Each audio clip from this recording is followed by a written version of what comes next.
آپ نے کبھی بھی اپنے اور غیر میں کوئی امتیاز نہیں کیا اور کسی بھی موقع پر آپ نے جانبداری سے کام نہیں لیا اس سلسلے میں. لیکن آپ کی اس خوبی پر نگاہ ڈالنے سے پہلے ہم حضرات صحابہ کرام کا عدل و انصاف کو دیکھیں. اس سلسلے میں تاریخ اسلام کا ایک مشہور لیکن انتہائی عبرتناک واقعہ رکھنا چاہتا ہوں جس کا تعلق عہد فاروقی سے ہے.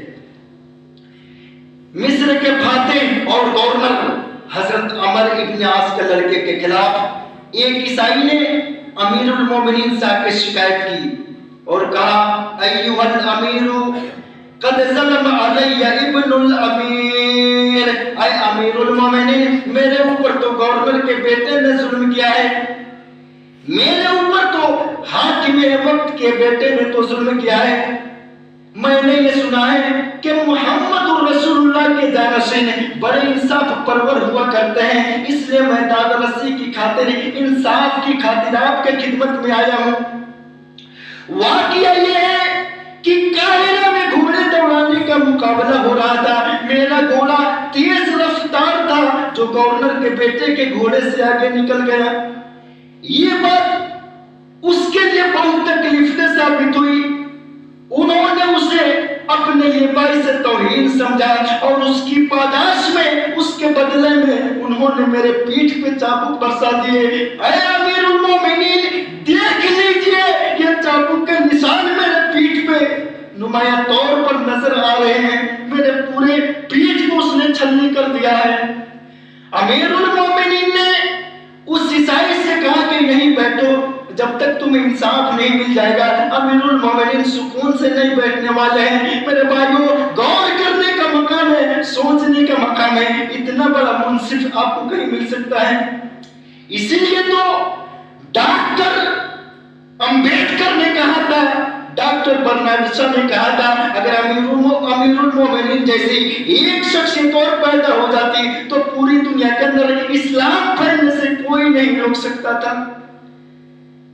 امیر المومنین نے جب اس عیسائی کے پیٹھ کو دیکھا پورا پیٹھ جو ہے نشان سے بھرا ہوا تھا. فرمایا یہیں بیٹھ جاؤ جب تک تمہیں انصاف نہیں مل جائے گا. امیر المومنین سکون سے بیٹھنے والا نہیں. اس کے بعد امیر المومنین نے اپنے ایک ملازم کو بلایا، ایلچی کو بلایا اور ایک خط لکھا.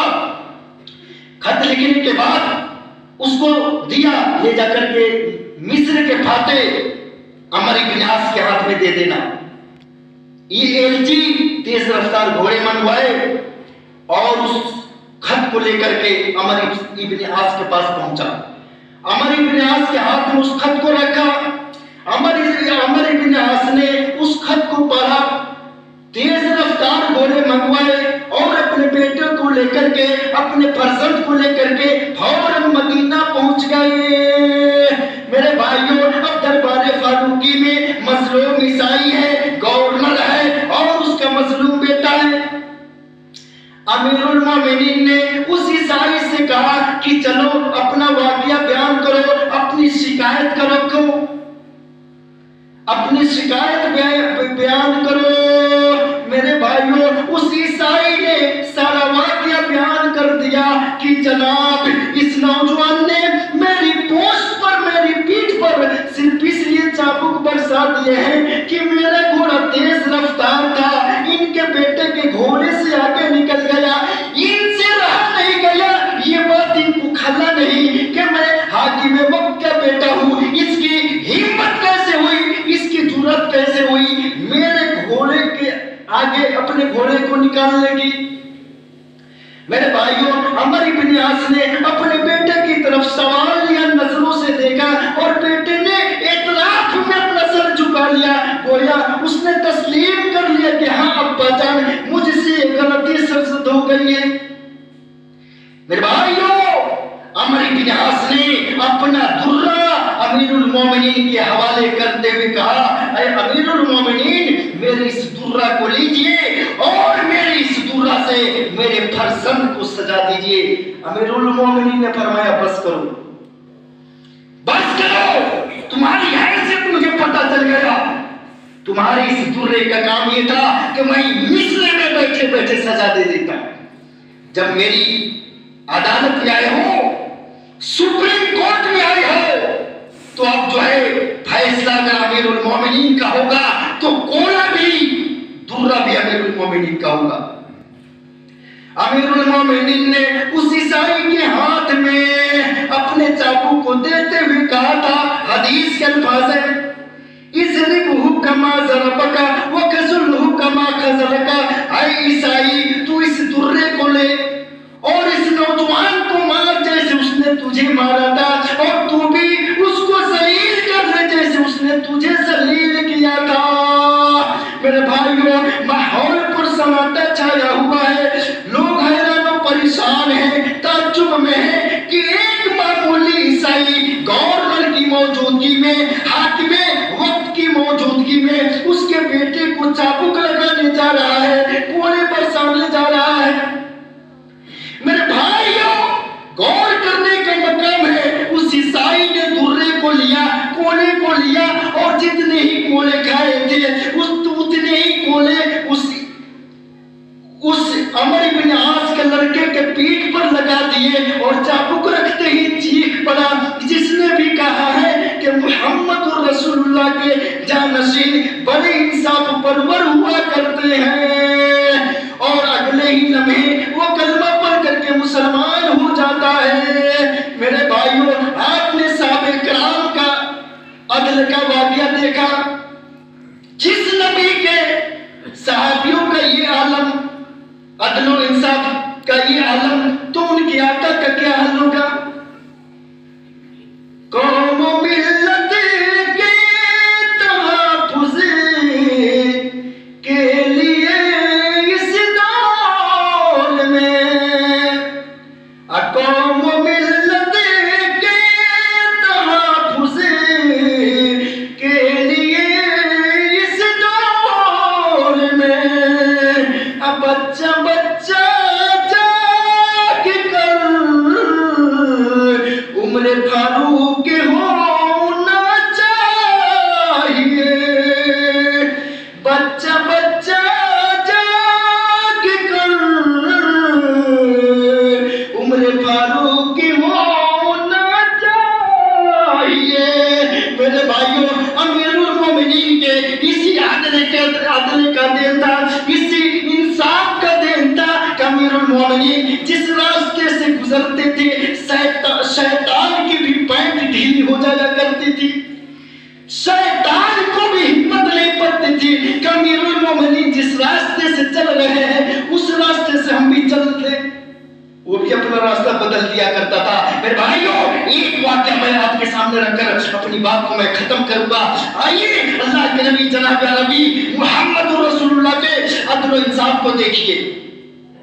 بخاری شریف کی روایت ہے، ایک بار قبیلے بنی مخزوم کی ایک عورت سے چوری کا جرم سرزد ہو گیا، اور شہادت کی بنا پر اس کا ثبوت بھی مل گیا کہ ہاں اسی عورت نے چوری کی ہے۔ اللہ کے نبی صلی اللہ علیہ وسلم نے اسلامی قانون کے تحت اس عورت کے ہاتھ کاٹنے کا حکم صادر فرما دیا۔ اس صورتحال سے قبیلہ کے سربراہوں کا لوگ، پردھان لوگ، چودھری لوگ بہت ہی زیادہ پریشان ہو گئے۔ انہوں نے سوچا اگر ہمارے قبیلہ کی عورت کا ہاتھ کٹ گیا تو سمجھ لو پورے قبیلہ کی ناک کٹ جائے گی، اس کے عوض چاہے جتنا جرمانہ ادا کرنا پڑے ہم اس کی ادائیگی کا انتظام کر دیں گے، لیکن اس فیصلے کو واپس لے لیا جائے۔ لیکن کس کے بس کا روک تھا کہ وہ اللہ کے نبی جناب عربی محمد رسول اللہ سے اپنی نظروں کو ملا سکے؟ کس کے بس کا روک تھا کہ وہ جناب عربی محمد رسول اللہ صلی اللہ علیہ وسلم کے سامنے اس لیگل مشورے کو، فیصلے کو رکھ سکے؟ کسی کے اندر جرأت نہیں پڑی۔ بہرحال اس سلسلے میں عائشہ رضی اللہ عنہا سے سفارش کے لیے کہا گیا کہ آپ اللہ کے نبی سے التجا کرتے، سفارش کرتے، مگر انہوں نے اللہ کے نبی جناب عربی محمد رسول اللہ کے سامنے لب کشائی کرنے سے انکار کر دیا۔ میرے بھائیوں، آخرکار آپ کے چہیتے غلام حضرت زید کے صاحبزادے حضرت کیونکہ اللہ کے نبی جناب عربی محمد رسول اللہ انہیں بہت زیادہ چاہتے تھے، انہیں بہت زیادہ پسند کرتے تھے، مانتے تھے۔ حضرت اسامہ نے کہا اے اللہ کے نبی صلی اللہ علیہ وسلم، قبیلہ بنی مخزوم کے لوگ بے چین ہیں، پریشان ہیں، ان کی راتوں کی نیندیں حرام ہیں، آپ ان پر رحم کر دیجئے۔ وہ چاہتے ہیں کہ فاطمہ مخزومیہ کے ہاتھ کاٹنے کا جو حکم ہوا ہے اس سزا میں ترمیم کر کے، تخفیف کر کے ان پر زیادہ سے زیادہ بھاری جرمانہ عائد کر دیا جائے، جسے وہ ادا کرنے کے لیے تیار ہیں۔ میرے بھائیو، حدیث کا الفاظ ہے، صحابہ کرام کہتے ہیں فَقَذِبَ رسول اللہ صلی اللہ علیہ وسلم، اللہ کے نبی اس بات کو سن کر کے غضبناک ہو جاتے ہیں، چہرے انور فرد جلال سے تمتما اٹھا، فرمایا یا اسامۃ اتشفع فی حد من حدود اللہ والذی نفس محمد بیدہ لو سرقت فاطمہ بنت محمد لقطعت یدہا۔ اسامہ تیری یہ جرأت ہے کہ اللہ کے حدود میں سے سفارش کرے، خدا کی قسم ہے یہ تو فاطمہ مخزومیہ ہے، غیر خاندان کی ہے، غیر محلے کی ہے، اگر اس کی جگہ پر میری اپنی بیٹی فاطمہ بھی ہوتی تو میں ضرور اس کا ہاتھ کاٹ دیتا، اور دنیا کی کوئی بھی طاقت میری بیٹی کو اللہ کے حدود سے نہیں بچا سکتی تھی۔ کسی شاعر نے اللہ کے نبی کی اس قول کو نقل کیا، اللہ کے نبی نے اس موقع پر کیا کہا تھا؟ فاطمہ بنت محمد بھی اگر چوری کرے، فاطمہ بنت محمد بھی اگر چوری کرے تو عدل کا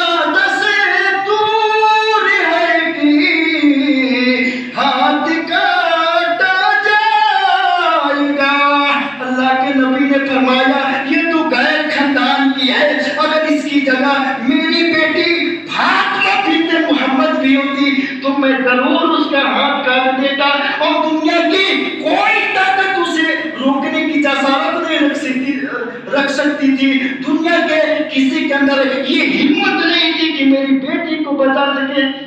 آئیے ان چند باتوں کے ذریعے بات ختم کرتے ہیں، ساتھ ہی ساتھ بار اللہ سے دعا کرتا ہوں مسلمان بھائیوں کو قرآنی تعلیمات اور سیرت طیبہ کا پابند بننے کی توفیق عطا فرمائے۔ بارک اللہ لنا ولکم فی القرآن المجید ونفعنا وإیاکم بالآیات والذکر الحکیم، انہ تعالی جواد کریم ملک رؤوف رحیم۔